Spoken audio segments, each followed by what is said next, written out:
Hi, my name is Katerina Friesen. I'm a descendant of Mennonite settlers and immigrants, of refugees from Ukraine who settled in California's Central Valley on indigenous Yokuts lands.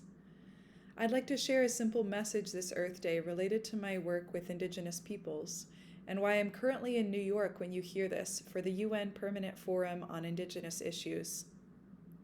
I work with a faith-based coalition addressing the intersection of climate change and colonization. We're called the Dismantling the Doctrine of Discovery Coalition. Some of you might have heard of the Doctrine of Discovery, maybe not. We seek to address the ways that the European Christian so-called discovery of indigenous lands, the discovery of lands that, of course, were already inhabited, resulted in a really harmful international legal system that continues to strip indigenous peoples of their lands and livelihoods today. Under colonization, indigenous ecological knowledge and ways of living and reciprocal relationships of respect with their homelands, practices that developed over thousands of years, are being replaced with an industrial model of consumption of resources that really are limited and finite. In other words, we're taking too much as settler societies from the earth without giving back. Colonization has turned gifts from Creator, land, water, trees, minerals, into resources and commodities to be bought and sold for profit. And that system is not working out very well for all of us, as we can see evidenced by the climate crisis around us. Yet indigenous peoples are still here, and around the world they are on the front lines of climate change and environmental justice, protecting sacred waters, protecting lands, resisting fossil fuel pipelines, challenging extractive industries like mining and logging. I came to the UN Permanent Forum on Indigenous Issues with a colleague to accompany a Maya delegation from the Yucatan Peninsula in Mexico. They're facing threats to their land and waters, and their collective organization, called Ka Kuxtal, is seeking an intervention at the UN Forum to appeal for a response to the issues their communities face. Here's a quote from one of the delegates who's representing the Maya community describing some of these challenges. He says, quote, "Our sacred territory has a spirit. Water is a sacred being.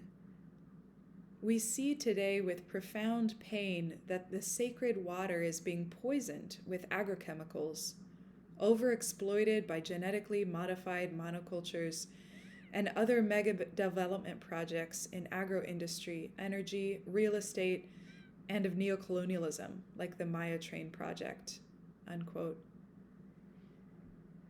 All these forces that he named, industrial agriculture, the use of heavy pesticides, fertilizers, and GMO monocultures for export, are destroying Maya forested lands. Mega development projects sponsored by the state of Mexico, like the Maya Train, which you can look up after you hear about this, are going through their region without the free, prior, and informed consent of indigenous peoples, as outlined in the UN Declaration on the Rights of Indigenous Peoples. I want to read a quote from another representative from the Maya community.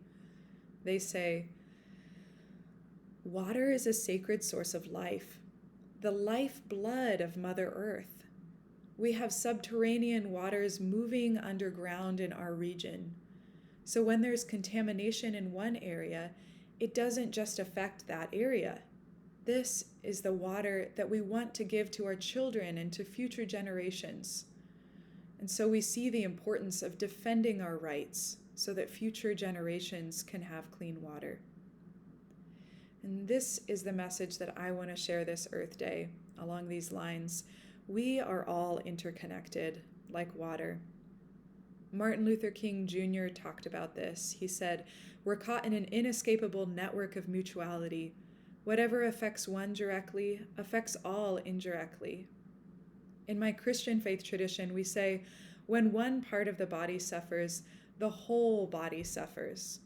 One part affects the whole. Yet our global economic system is set up to pretend like parts of our body don't matter.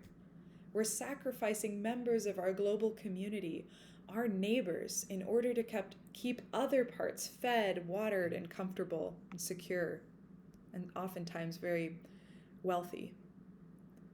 We need profound fundamental shifts in our relationship with Earth, including deeper dependence within the local bioregions and watersheds where we live, so we can relearn the limits of the lands we call home today, on the indigenous lands where we live. And so we need each of you and the communities that you represent. I invite you to pause and consider, how might a view of land and water as sacred impact your advocacy for climate justice? Land and water, not just as objects to be used, but as subjects to be respected.